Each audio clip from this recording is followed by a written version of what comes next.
Sadio Mané yow yaa tax ñu jël ñaari coupe d'Afrique moo tax mënuma la wax dara mais keroog defoo dara ci terrain bi dafa mel ni ñàkk a teg ak diwtiir nga añee keroog. boy xoolal man reetaanuma de deuxième match bi Norvège tikitien yi bu ñu gañee dañuy toog de.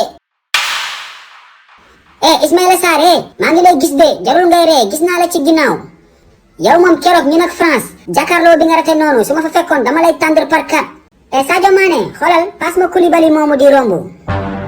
Kulju naka mu yaa ngi waajal mais xoolal Norvège tikitien yi seen attaquant bi Erling Haaland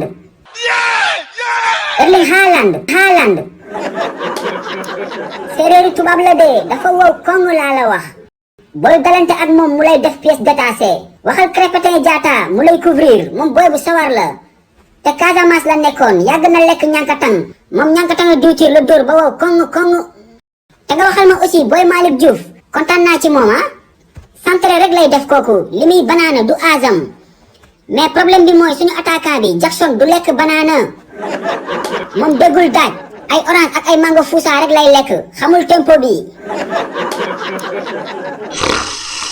père. Erling Haaland. mais Malick match bi commencé gul ba tey. match bi jeex na depuis démb. père yow sa nelaw yi dafa yàgg sax démb ba tey yaa ngi nelaw. coo Malick sama gént gi yàlla bu mu nekk dëgg. mais yow kat di nga gént père sa nelaw yi dafa yàgg.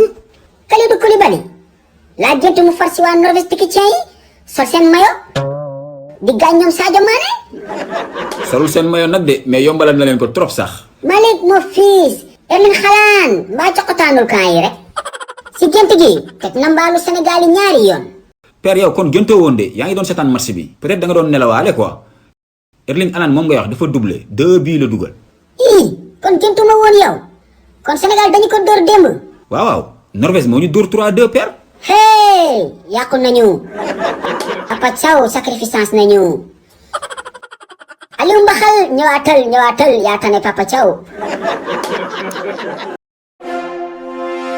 moo waay yow Souloukhou kañ la commencé dawal mbaam.